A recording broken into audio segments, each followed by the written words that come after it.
Bismillahirrahmanirrahim. Assalamualaikum warahmatullahi wabarakatuh. Sahabat beriman yang dirahmati Allah, setiap manusia tentu mendambakan hidup bahagia, baik bahagia saat hidup di dunia ataupun di akhirat kelak. Namun pada kenyataannya, tidak semua manusia diberikan kenikmatan hidup seperti itu. Padahal, Islam memberikan tuntunan kepada manusia supaya bisa meraih hidup bahagia, dan perintah ini pun bisa kita jumpai dalam Al-Quran maupun hadis Nabi. Misalnya, dalam Al-Quran, surah Al-Mu'minun ayat 1-9. Allah Subhanahu wa Ta'ala sudah berfirman, "Sesungguhnya beruntunglah orang-orang yang beriman, yaitu orang-orang yang khusyuk dalam sembahyangnya dan orang-orang yang menjauhkan diri dari perbuatan dan perkataan yang tidak berguna, dan orang-orang yang menunaikan zakat, dan orang-orang yang menjaga kemaluannya, kecuali terhadap istri-istri mereka atau budak yang mereka miliki. Maka sesungguhnya mereka dalam hal ini tiada tercela. Barang siapa mencari yang dibalik itu, maka mereka itulah orang-orang yang melampaui batas, dan orang-orang memelihara amanat-amanatnya dan janji-janjinya, dan dari orang-orang yang memelihara sembahyangnya." Dari ayat tersebut bisa disimpulkan bahwa untuk mencapai kebahagiaan dunia maupun akhirat sebetulnya tidaklah sulit. Akan tetapi, kita sebagai manusia yang terkadang justru malah membuat itu menjadi sulit sendiri. Oleh sebab itu, supaya hidup kita bisa bahagia dunia maupun akhirat, Islam mengajarkan 3 poin penting yang harus kita kerjakan. Pertama, beristighfar. Beristighfar saat jatuh dalam kubangan dosa. Tatkala berbuat dosa, iman seorang mukmin akan mendorongnya untuk segera inabah atau kembali kepada Allah dan bertaubat. Oleh sebab itu, Allah Subhanahu wa Ta'ala tak bosan-bosan menyuruh kepada hambanya yang beriman untuk segera bertobat. Dalam Quran surat Tahrim ayat 8, Allah Subhanahu wa Ta'ala berfirman, "Hai orang-orang yang beriman, bertaubatlah kepada Allah dengan taubatan nasuha," atau taubat yang semurni-murninya. Begitu juga dalam Quran surah An-Nur ayat 31, Allah Subhanahu wa Ta'ala pun berfirman, "Dan bertaubatlah kamu sekalian kepada Allah, hai orang-orang yang beriman, supaya kamu beruntung." Dari 2 ayat tersebut bisa disimpulkan bahwa jika seorang beriman berbuat dosa, maka ia akan menjadikan imannya sebagai tempat berlindung. Dengan begitu, iman akan membimbingnya untuk segera bertaubat dan memperbanyak istighfar serta menjauhi perbuatan dosa. Kita semua tahu tidak ada yang berat bagi Allah untuk menutupi, bahkan menghapus dosa-dosa kita sebesar apapun, apabila kita benar-benar niat ingin bertaubat. Dalam Quran surat Az-Zumar ayat 53, Allah Subhanahu wa Ta'ala berfirman, "Hai hamba-hambaku yang melampaui batas terhadap diri mereka sendiri, janganlah kamu berputus asa dari rahmat Allah. Sesungguhnya Allah mengampuni dosa-dosa semuanya. Sesungguhnya Dialah yang Maha Pengampun lagi Maha Penyayang." Dari ayat tersebut seolah-olah Allah ingin mengatakan kepada hambanya yang masih punya iman untuk segera bertaubat. Tak peduli seberapa besar dosa yang pernah dikerjakan dan seberapa banyak dosa yang sudah ia kumpulkan.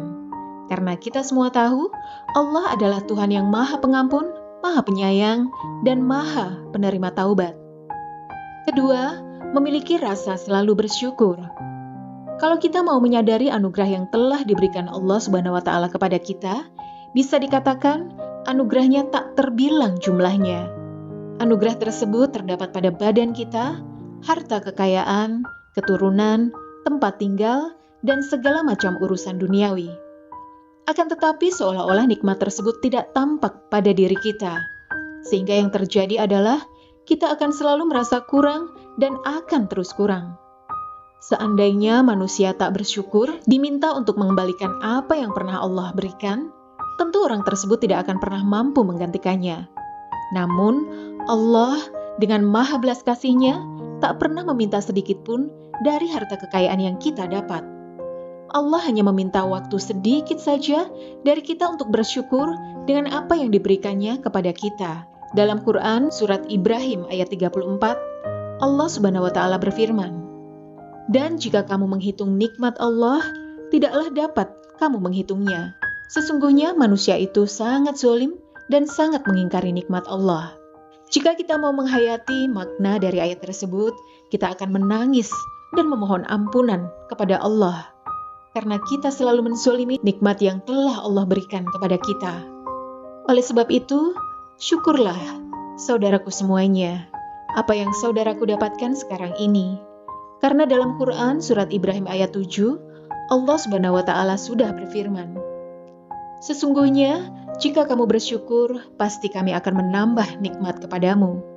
Dan jika kamu mengingkari nikmatku, maka sesungguhnya azabku sangat pedih." Dari ayat tersebut, seolah-olah Allah ingin mengatakan kepada hambanya, syukur adalah sebab bertambahnya nikmat. Oleh karenanya, bersyukurlah. Namun jika kita mengingkari nikmat yang Allah berikan, maka siap-siaplah azab Allah sangatlah pedih. Ketiga, bersabar saat diberikan ujian. Dalam Quran surah Taghabun ayat 11, Allah Subhanahu wa Ta'ala berfirman, "Tidak ada suatu musibah pun yang menimpa seseorang kecuali dengan izin Allah. Dan barang siapa yang beriman kepada Allah, niscaya dia akan memberi petunjuk kepada hatinya, dan Allah Maha mengetahui segala sesuatu." Ayat itu menjelaskan bahwa bila seorang mukmin yang sedang tertimpa musibah, lantas ia menyadari bahwa musibah tersebut adalah ujian dari Allah. Kemudian ia menerima musibah tersebut dengan lapang, lalu memohon petunjuk kepada Allah, maka insya Allah, Allah Subhanahu wa Ta'ala akan mengangkat derajat orang tersebut. Dan Allah akan menggantinya dengan yang jauh lebih baik. Oleh sebab itu, apabila kita sedang dalam musibah, hindari sebisa mungkin untuk mencela musibah tersebut. Akan tetapi bersabarlah dan terus meminta petunjuk kepada Allah supaya diberikan jalan keluarnya.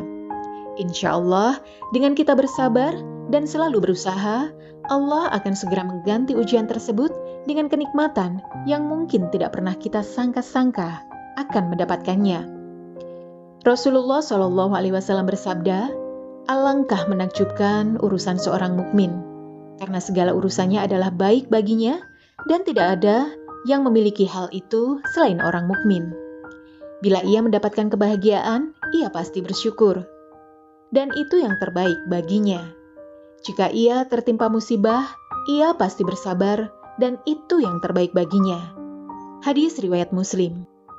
Sahabat beriman yang dirahmati Allah, oleh sebab itu, apabila 3 tanda tersebut ada pada diri kita, insya Allah kita akan menjadi manusia yang bahagia dunia dan akhirat. Sekian video yang dapat kami sampaikan. Semoga Allah Subhanahu wa Ta'ala tak putus melimpahkan rahmat dan karunia-Nya kepada kita semua. Dan semoga bermanfaat bagi kita semua. Amin ya rabbal alamin. Wassalamualaikum warahmatullahi wabarakatuh.